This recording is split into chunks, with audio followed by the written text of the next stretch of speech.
जय जय जय जय जय भीम, जय जय जय जय जय भीम, जय जय जय जय जय भीम।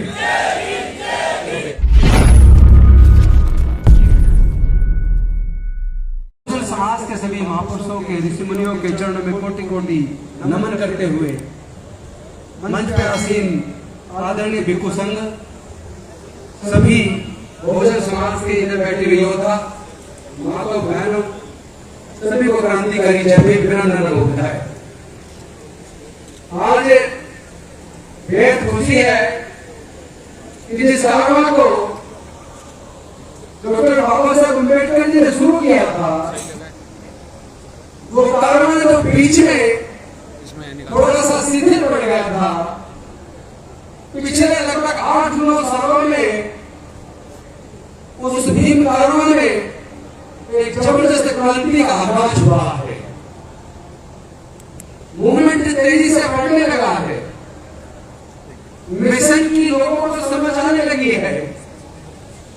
मैं समझता हूं समय आ गया है ऐसे लोगों को सही मार्गदर्शन करने का, जिन लोगों ने डॉक्टर बाबा साहब अम्बेडकर की कुर्बानी का फायदा उठाया है, जो लोग डॉक्टर बाबा साहब अम्बेडकर के लिए रिजर्वेशन की वजह से देश के अंदर बड़े बड़े पदों पर पहुंचे हैं, जज, इंजीनियर, कलेक्टर, साइंटिस्ट बने हैं, एमपी और एमएलए बने हैं, मंत्री और मुख्यमंत्री बने हैं, यहाँ तक कि राष्ट्रपति भी बने हैं, मुख्य न्यायाधीश भी बने हैं। तो ये जो डॉक्टर बाबा साहब अम्बेडकर की कुर्बानी की वजह से हमारे लोगों को ये सब कुछ मिला है, अब उनको एहसास कराने का समय आ गया है कि तुम्हें जो मिला है वो डॉक्टर बाबा साहब अम्बेडकर का दिया है, केवल तुम्हारी अपनी मेहनत से नहीं मिला है। आप लोग केवल अपने बीवी बच्चों में लगे, केवल अपने परिवार की तरक्की में लगे, लेकिन समाज का क्या होगा? इस समाज के हितों की रक्षा कौन करेगा? जरा सोच के देखो, कई हजार सालों तक हमारे समाज के पढ़ने लिखने पर बंदिश थी, हमारे समाज के व्यापार करने पर बंदिश थी, हमारे समाज की संपत्ति रखने पर बंदिश थी, मानवता का कदर नहीं था। लेकिन डॉक्टर बाबा साहब अम्बेडकर ने हमारे हजारों साल की गुलामी तोड़ने के लिए अपने छोटे छोटे 4 बच्चों, जान पत्नियों का कर अपने पूरे जीवन को चलाकर हमारे जीवन में रोशनी पैदा की। हमने क्या किया? हम लोग एमपी, एमएलए, जज, कलेक्टर, मंत्री, न्यायाधीश, प्रोफेसर, साइंटिस्ट, डॉक्टर, इंजीनियर बनने के बाद अपने घर तक सीमित हो गए।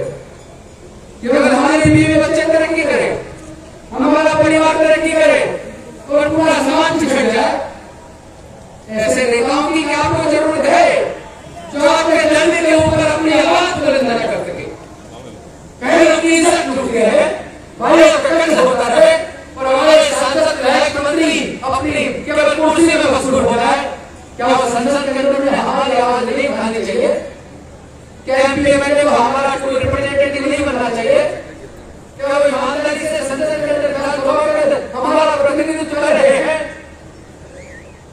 वो लोग डॉक्टर बाबा साहब अम्बेडकर के साथ धोखा कर रहे हैं, वो लोग हमारे पूरे समाज के साथ धोखा कर रहे हैं।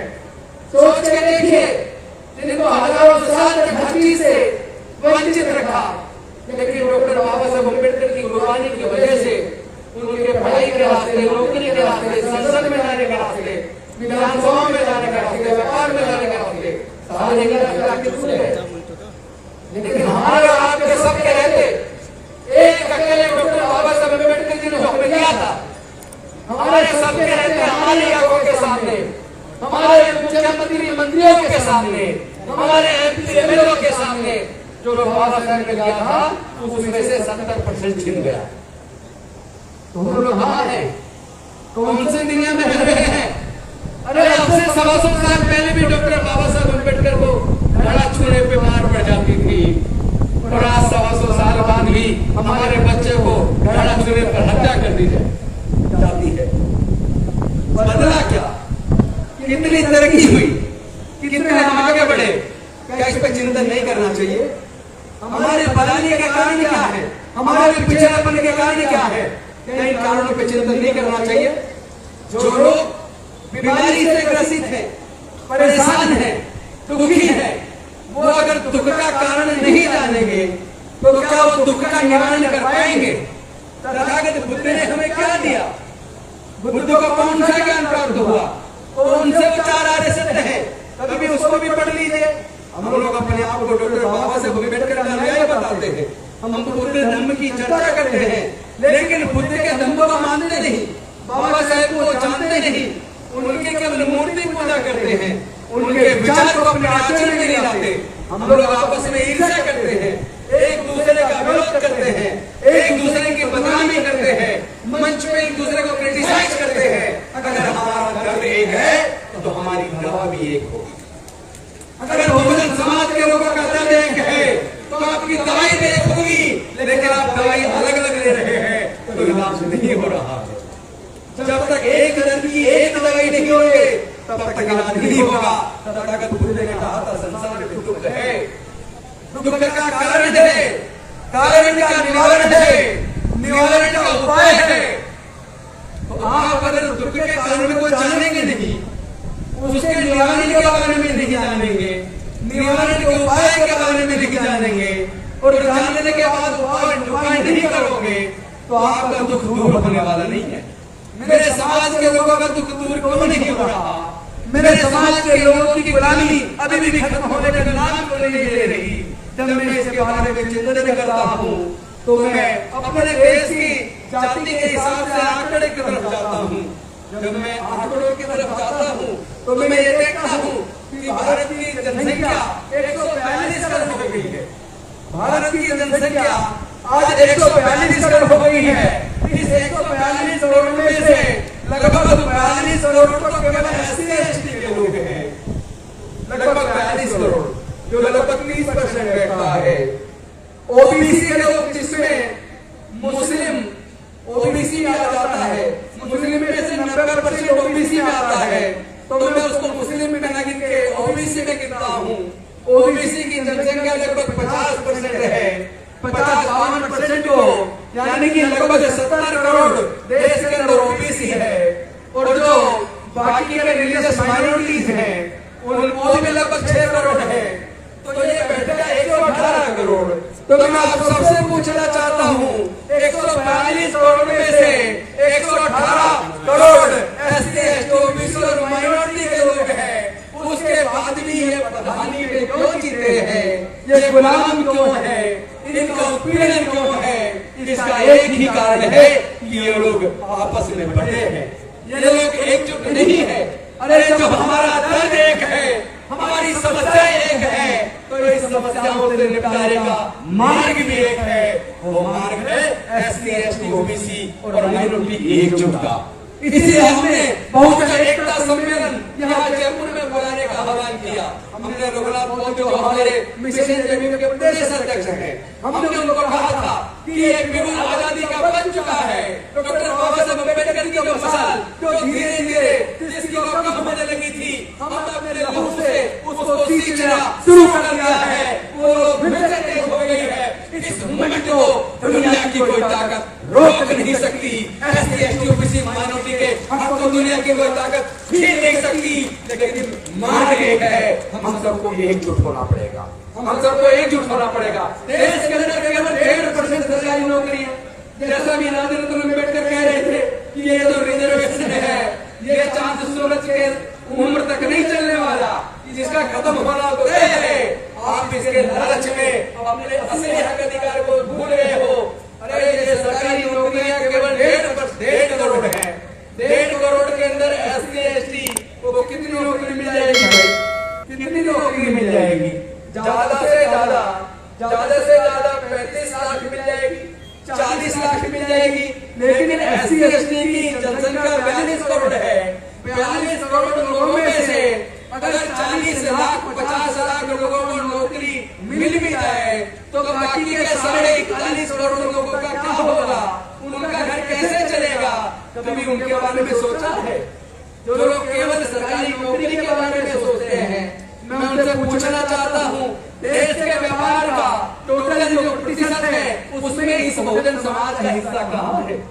देश के अंदर जो जल जंगल जमीन है जिससे अरबों खरबों रुपया पैदा होता है, इस जल जंगल जमीन में आपका हिस्सा कहाँ है? क्या आप आजीवन केवल नौकरी के बारे में बात करेंगे?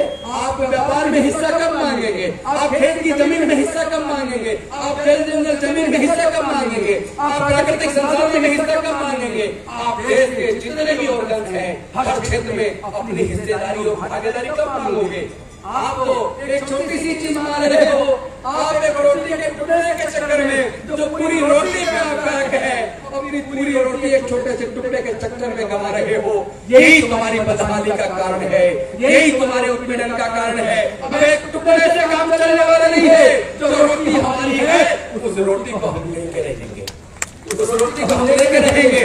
साथियों, आप जरा सोचो, अभी मैंने देख रहा था, मैं जरा नौकरी की बात कर लूं, अभी दिल्ली पुलिस में 7,547 नौकरियां निकली। एक तरफ हम कह रहे हैं SC ST OBC तीनों को मिलाकर 49.5% सीटें उनके लिए रिजर्व है, लेकिन ये 7547 नौकरियों में से जनरल कैटेगरी और EWS दोनों को 5,365 वैकेंसी रिजर्व कर दी। यानी कि लगभग 7,500 में से लगभग 5400 वैकेंसी केवल जनरल कैटेगरी को दे दी। तो आपकी बची कितनी? SC ST OBC जिसकी जनसंख्या देश के अंदर लगभग 85% है, उसको टोटल कितनी मिली? उसको टोटल मिली 2182। यानी जनरल कैटेगरी को 5365 और SC ST OBC यानी जनरल कैटेगरी जिसकी जनसंख्या लगभग 14% है, तो 14% को 7547 में से 5365 वैकेंसी दे दी। और SC ST OBC जिनकी जनसंख्या लगभग 85% है, 86% है, उनको 2182 वैकेंसी दे दी। यानी कि आपको केवल लगभग 25%, 30% और उन लोगों को लगभग 70%, 75%। तो आपको न्याय मिल आ रहा है। यानी जिस नौकरी के चक्कर में बाकी क्षेत्रों में आप अपना हिस्सा गंवा रहे हैं, उस नौकरी में भी तो आपकी चोरी हो रही है, उसके बारे में भी तो हमारे लोग बोल नहीं रहे हैं। आपको समझना पड़ेगा कि कितनी बड़ी चीटिंग हमारे साथ हो रही है। अभी मैं एक वीडियो यूपी का देख रहा था, एक कोई लेडी थी मिसेस गुप्ता करके, उसको उन्होंने पुलिस वाले उसको घर से उठा के ले गए क्योंकि उसने बैंक का एक छोटा सा लोन नहीं चुकाया, उसको मार पिटाई लगाई गई। और मैंने अभी न्यूज देखी, सुभाष चंद्रा जो जी न्यूज के मालिक है, उन्होंने लोन दिया था, लोन लिया था और लोन टोटल उसका अमाउंट बैठ गया 6500 करोड़। 6500 करोड़ बैंक ने सुभाष चंद्रा से समझौता कर लिया, उसका 5000 करोड़ माफ कर दिया और 1500 करोड़ वापस लेने के लिए 6 महीने का टाइम दे दिया। यानी जो इस देश के उद्योगपति हैं उनका लाखों करोड़ माफ हो रहा है और जो देश के गरीब लोग हैं उनको 1000-2000 में उनके घर गिराए जाते हैं, उनके घर सील कर दिए जाते हैं, उनकी दुकानदारी बंद कर दी जाती है, उनको मार लगाई जाती है, उनकी गाड़ी सीज कर ली जाती है। तो कितना बड़ा धोखा इस देश में देश के दलितों, आदिवासियों, पिछड़ों, गरीबों, मजदूरों और किसानों के साथ हो रहा है, आपको पता ही नहीं है। आपको पता ही नहीं है क्योंकि इसका देश का जो मेन स्ट्रीम मीडिया है वो बेसिकली मीडिया नहीं है, वो बीजेपी का प्रवक्ता है। आप अपने घर पे कोई भी मीडिया चैनल, आप न्यूज चैनल खोल के देखो, उसमें केवल महिमा मंडन होता है मोदी जी का, उसमें महिमा मंडन होता है बीजेपी का, उसमें महिमा मंडन होता है केंद्र सरकार का और बाकी पूरा देश जाए गड्ढे में।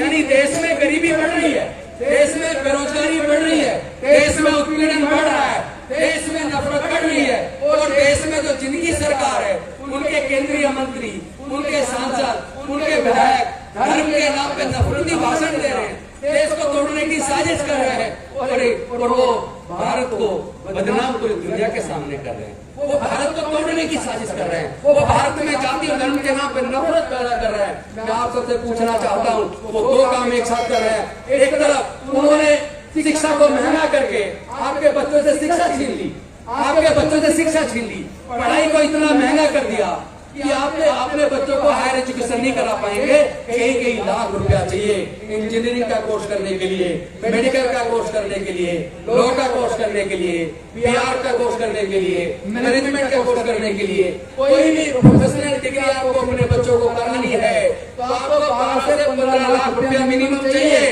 देश के SC, ST, OBC और माइनॉरिटी के 99% लोग ऐसे हैं जो 12 से 15 लाख रुपया अपने बच्चों को प्रोफेशनल डिग्री कराने पे खर्च नहीं कर सकते। इसका मतलब देश की सरकारों ने एक साजिश के तहत एजुकेशन को महंगा करके आपके बच्चों से एजुकेशन छीन ली। और जो डॉक्टर बाबा साहब अम्बेडकर के ये रिजर्वेशन की वजह से हमारे लोग नौकरियों में आ जाया करते थे, तो उन्होंने सरकारी संस्थानों को ही प्राइवेटाइज कर दिया। भारत के बैंक बेच दिए, इंश्योरेंस कंपनियां बेच दी, एयरपोर्ट बेच दिए, एयर इंडिया बेच दिया, रेलवे बेच दिया, एक एक करके देश के सारे सार्वजनिक उपक्रम बेच दिए। और बेचने के बाद जो प्राइवेटाइज हो गया, वहां रिजर्वेशन खत्म, यानी आपकी शिक्षा भी गई, आपकी नौकरी भी गई। अब आप क्या बनेंगे, आपके बच्चे क्या बनेंगे? पैसे के अभाव में पढ़ तो पाएंगे नहीं, नौकरी आपको मिलेगी नहीं, व्यापार करने के लिए आपके घर में पैसा नहीं है, तो आपके बच्चे मजदूर बनेंगे, आपके बच्चे मजदूर बनेंगे। और जब आपके बच्चे मजदूर बनेंगे तो आपके बच्चे फिर गुलाम बन जाएंगे। मैं आप सबसे पूछना चाहता हूँ, तेजी से नफरत का वातावरण बढ़ाया जा रहा है, तेजी से जातिगत उत्पीड़न बढ़ाया जा रहा है। ये सब इसलिए हो रहा है क्योंकि उनको ये बात पच नहीं रही कि जो हजारों साल तक उनके गुलाम रहे, उनके अंदर बोलने की ताकत कहाँ से आ गई। वो जज engineer, doctor, collector, scientist, professor बनकर उनके बगल में कैसे बैठने लगे, उनके ऑफिसर बनके कैसे आ गए, उनमें बोलने की ताकत कहाँ से आई। तो उन्होंने देखा ये बोलने की ताकत, इनको जो पढ़ने का रास्ता खुला, पढ़ने से ज्ञान आया, ज्ञान से बुद्धि आई, बुद्धि से बोलने की जुबान आई, बुद्धि से ज्ञान से अच्छे बुरे में अंतर करना आ गया, और ज्ञान से सरकारें क्या क्या छल करती हैं, उनसे अधिकार छीनती हैं, उसको समझना आ गया। तो सरकारों से सवाल करने लगे। इन लोगों को जो आज केंद्र में सरकार है, राज्य में सरकारें हैं, इनको यह बात पसंद नहीं है SC, ST, OBC के लोग इनसे सवाल करें, इनको ये बात पसंद नहीं है। इसीलिए उन्होंने षड्यंत्र के तहत कि इनको बोलने की ताकत पढ़ने से आई है, इनको बोलने की ताकत नौकरी की वजह से, जो घर में पैसा आया नौकरी की वजह से आई है, इसलिए इनकी बोलने की ताकत अगर छीननी है तो इनसे पढ़ाई छीन लो, इनसे शिक्षा छीन लो, इनसे ज्ञान छीन लो, इनसे नौकरियां छीन लो। जब न नौकरी होगी, न ज्ञान होगा, न शिक्षा होगी, न पढ़ाई होगी, तो फिर इनको अच्छे बुरे में अंतर करना नहीं आएगा। और जब ये गरीब हो जाएंगे, गुलाम हो जाएंगे, मजदूर हो जाएंगे, फिर ये सत्ता से सवाल नहीं करेंगे। ये सवाल हम इनसे ना करें, इसलिए इन्होंने षड्यंत्र किया। इसीलिए इनके षड्यंत्र को समझने के लिए एक मैं एग्जाम्पल देकर आपको बताऊंगा। आप देखिए, OBC के रिजर्वेशन के लिए 1951-52 में आपको पता होगा एक कमीशन बना था, काका कालेलकर आयोग। काका कालेलकर आयोग की रिपोर्ट आई, खत्म हो गई, कोई इस पर चर्चा नहीं हुई। उसको लागू करना तो दूर की बात, उस पर चर्चा भी नहीं। उसके बाद 1978 के आसपास प्रोफेसर मंडल जी के नेतृत्व में मंडल कमीशन बना, उसकी भी रिपोर्ट आई, वो खत्ते में डाल दी। फिर 7 अगस्त 1990 को VP सिंह जी, माननीय VP सिंह जी देश के प्रधानमंत्री थे। 7 अगस्त 1990 की रात को उन्होंने मंडल कमीशन की सिफारिशों को लागू करने की घोषणा की। तो ये लोग कमंडल यात्रा पे निकल गए, इन लोगों ने धरने प्रदर्शन कर दिए, पूरे देश में बसें जला दी, सार्वजनिक प्रॉपर्टी जला दी। और उसके बाद कुछ लोग कोर्ट चले गए, और कोर्ट में मंडल आयोग की सिफारिशों को कोर्ट ने लागू करने पर रोक लगा दी। और ये 2 साल केस चला। 1992 में सुप्रीम कोर्ट से ये जो केस था, Indira Sahni versus union of India, ये केस का जजमेंट आया 1992 में, यानी कोर्ट से जीतने में 2 साल लगे। उसके बाद इस जजमेंट पे सरकार को नोटिफिकेशन निकालना था और ये लागू कर देना था, लेकिन केंद्र की सरकार ने 1 साल नोटिफिकेशन को लागू करने पे लगा दिया। 1993 में जाके ये मंडल कमीशन पूरी तरह लागू हुआ, और OBC जिसकी संख्या लगभग 50-52% है, उनके लोगों को भी न्याय मिलना शुरू हुआ। लेकिन न्याय मिलना शुरू ही हुआ था तभी उन्होंने देश के सारे उपक्रम बेचने शुरू कर दिए, वो नौकरी भी आपकी छीन ली। देश के सारे जितने विश्वविद्यालय हैं, सारे आप देख लीजिए, वाइस चांसलर की लिस्ट उठा के देख लीजिए कौन है, आपको वही 3 जाति के लोग मिलेंगे, केवल 3 जाति के लोग मिलेंगे। देश के जितने बड़े बैंक हैं, जितने इंश्योरेंस कंपनी है, उनके मैनेजिंग डायरेक्टर्स कौन है, उनके डायरेक्टर्स कौन है, उनके जनरल मैनेजर्स कौन है, उसकी लिस्ट उठा के देखिए तो आपको पता लगेगा कौन है। आपके लोग है कहाँ? सारे देश के विश्वविद्यालयों के अंदर केवल RSS के लोगों की चुन चुन के भर्ती हो रही है, आपको पता ही नहीं चलेगा। देश के जब विश्वविद्यालयों पर उनका कब्जा हो जाएगा, जब पढ़ाने वाले सारे उनके लोग होंगे, तो किसकी विचारधारा बढ़ेगी? अम्बेडकरवाद की विचारधारा बढ़ेगी या मनुवाद की बढ़ेगी? ये समझ लेना अंतर। अभी आप लोग सच को जानते नहीं है और जानना भी नहीं चाह रहे हो। आप तो केवल बाबा साहब की मूर्ति लगाकर, मोमबत्ती लगाकर, धूपबत्ती लगाकर सोच रहे हमने अपनी जिम्मेदारी पूरी कर ली। ऐसे मोमबत्ती जलाते रहे तो आने वाले 5 से 10 सालों में आप फिर से गुलाम हो जाएंगे। क्या आप अपने बच्चों को गुलाम देखना चाहते हो? नहीं देखना चाहते ना तो इस लड़ाई को लड़ना होगा। ये लड़ाई विचारधारा की लड़ाई है। ये लड़ाई बुद्धि और विवेक से, विचारधारा से, ज्ञान से लड़ी जाएगी। इस लड़ाई को ताकत नहीं कर सकते। आजकल हमारे बहुत से युवा कहते हैं हम लाठी का जवाब लाठी से देंगे, गोली का जवाब गोली से देंगे। अरे बेवकूफो, ये लड़ाई लाठी गोली की नहीं है, ये हम लड़ाएंगे। इन्हीं शब्दों के साथ अपने वाणी को विराम देता हूँ। बहुत बहुत धन्यवाद। जय भीम, जय भारत समुदाय, जय जय जय जय भीम, जय जय जय जय।